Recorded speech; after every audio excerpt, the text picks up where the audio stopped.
Tous les lycéens qui ont un bac S ou STI peuvent faire un DUT réseau et télécommunications. Il ne faut pas avoir peur de la technologie en pratique et ne pas avoir peur de comprendre les technologies en creusant aussi les aspects théoriques. Donc ne pas avoir peur des mathématiques ou de la physique.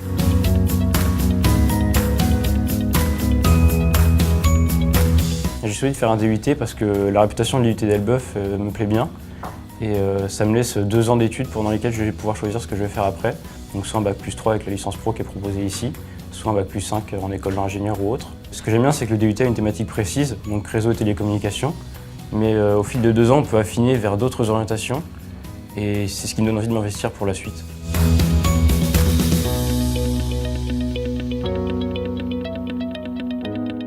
Pour réussir en DUT, il faut être capable d'être un minimum autonome. Alors bien sûr, on est moins surveillé qu'en BTS, mais à l'inverse, on est plus encadré qu'en faculté.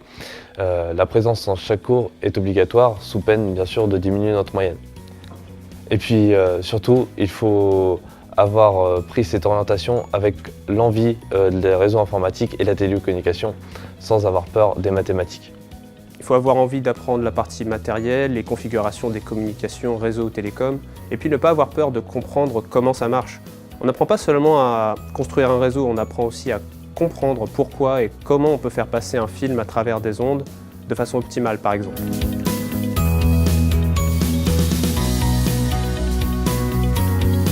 La charge de travail n'est pas effrayante. En assistant à tous les cours, en restant attentif et en travaillant 1 heure chez soi par jour, suffit largement pour obtenir des résultats satisfaisants et devenir vraiment compétent aussi bien qu'en réseau qu'en télécom. Quels sont les différents contenus de la formation et nos activités? On programme différents types d'appareils, on configure, on crée des réseaux, on les gère, on les maintient, on invente des solutions et puis on construit la mobilité et l'interconnexion. Pour arriver à cela, il y a de la programmation informatique, de la sécurité, de l'électronique. On utilise le cuivre, la fibre, les ondes par exemple. Les cours sont répartis en un faible pourcentage de cours magistraux, des travaux dirigés et puis beaucoup de travaux pratiques. En petits groupes, des groupes de 15 étudiants maximum qui se déroulent en 3 heures en mode projet. En 2e année, les étudiants se professionnalisent, notamment grâce à un projet d'équipe sur 7 mois qui exige compétences et organisation. Et puis, naturellement, grâce au stage de fin d'études, 10 semaines minimum. Et enfin, un quart au moins de nos enseignants sont des professionnels et permettent ainsi d'amener les pratiques d'entreprise jusque dans nos salles.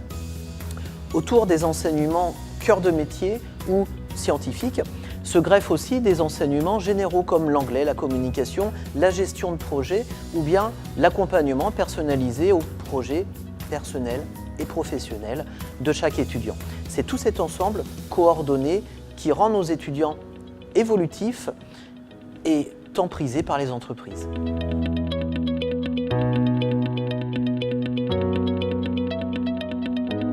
J'ai choisi de faire ce DUT en apprentissage parce que j'avais envie d'appliquer immédiatement mes compétences et d'apprendre aussi beaucoup plus vite grâce à l'entreprise. Aujourd'hui, je suis à moitié du temps à l'école et l'autre moitié du temps avec mes collègues. C'est vraiment un tremplin à la fois pour l'insertion professionnelle et pour les poursuites d'études. Les écoles apprécient beaucoup ces profils parce qu'en général, on a des compétences plus grandes grâce à l'entreprise et puis aussi une maturité qui se développe forcément.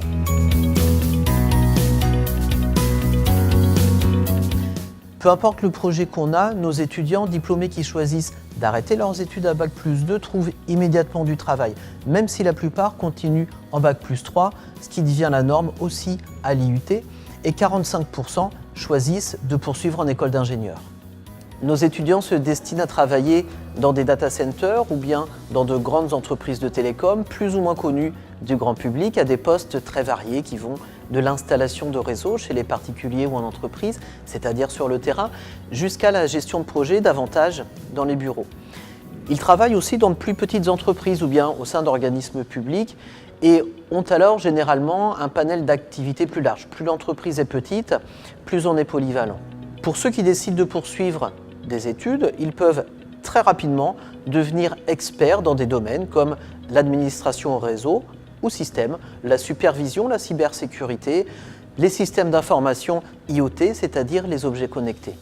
On a toujours des difficultés à indiquer des exemples concrets et connus parce que les métiers dans ce domaine évoluent au fur et à mesure qu'évoluent les technologies. Ce qui est sûr, c'est qu'on en veut toujours plus et de manière toujours plus sécurisée et finalement, on forme beaucoup aux technologies qu'on ne connaît pas encore.